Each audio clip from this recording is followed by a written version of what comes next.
Hello, I'm Precious Price, and I am excited for you to be here. I am recording this from inside of my 300 square foot accessory dwelling unit that sits in the backyard of my Atlanta single family home.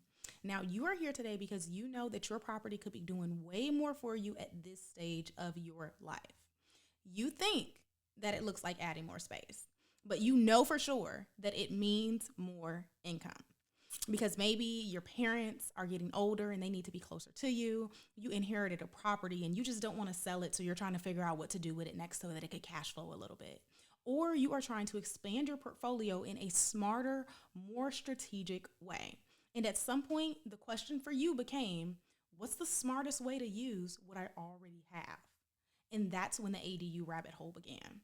You probably found yourself deep in it. Learning about equity, 203K, renovation loans, zoning codes, permitting playbooks, contractor quotes. And at some point, all of that just became a lot. And I get it. So you paused. But now you are ready to move forward. Actually choose a path. So here's what we're going to figure out together.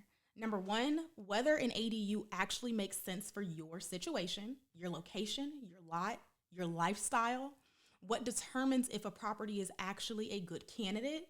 The biggest mistakes that cost people both time and money, because I've done this and I've done this for a number of homeowners all over, and the right path looks like for you to decide whether or not you want to move forward. This is for property owners and investors who are serious about turning their land into leverage. And you don't need to be an experienced investor in order to do so. It's actually so much better if you aren't, please. But you do need to be willing to invest your time and later down the line, your resources, if this makes sense for you. I have spent the last 7 years working in real estate and accessory dwelling unit development, helping homeowners turn their underutilized properties into real opportunities and cash flow nationwide. From short-term rentals to small-scale development to student housing and room-by-room rentals. But it really started when I documented my own ADU build that I'm sitting in right now from start to finish. And that's probably where you found me on YouTube. And the number one question that I kept getting was, how did you figure out how to put all of the pieces together and pull this off? There's so much confusion around it. So I built frameworks and guides and even a tech platform at some point to make the complex really, really simple. And that's exactly what we're going to be walking through today. So let's hop in.